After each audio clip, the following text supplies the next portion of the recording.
Army veteran and former Congressman Allen West. Good evening, sir. Good evening. How are you doing, Greta? I'm very well. I've noticed that you've seen American Sniper twice, so you must have a strong view on this. Yes, I do. And I think that when you look at the progressive left, they spent a lot of time and a lot of resources really demonizing the Iraq Combat Theater of Operations.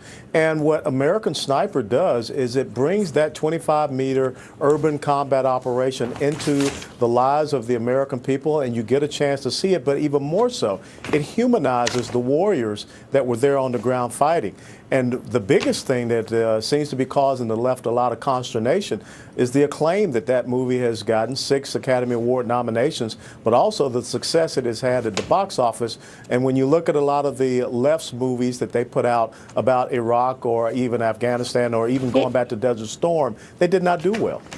You know, I almost think that Michael Moore is just being a little bit I don't know if it's emotional or dopey. He tweets that his uncle was killed by a sniper in World War II.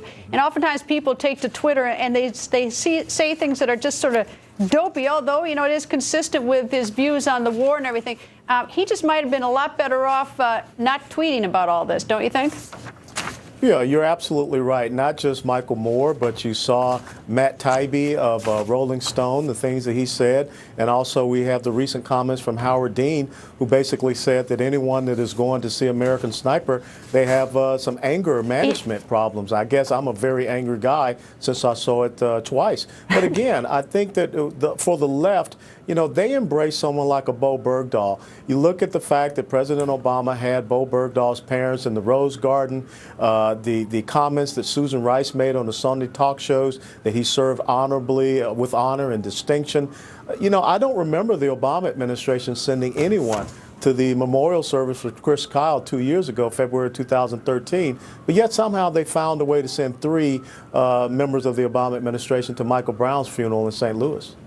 Let me take you to another topic. Joint Chiefs of Staff Martin Dempsey is sponsoring an essay competition to honor the Saudi king who just died. And I confess, I think an essay contest is a little weird for the General Joint Chiefs. But you tell me, what do you think?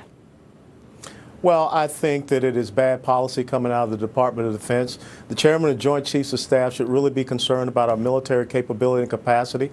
I am glad to see that the Kurds, along with American air power, has somewhat pushed ISIS back from their stronghold or their attack positions around Kobani. But we need to be talking about building up that capacity and capability to once again possibly go back on the battlefield and defeat and destroy ISIS as well as Al-Qaeda.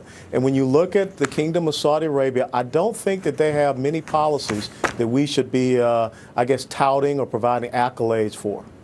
And indeed, let's not forget women can't even drive there, but that's just an aside. That's maybe just, I'm just the one who think that's odd. Anyway, Congressman, thank you, sir.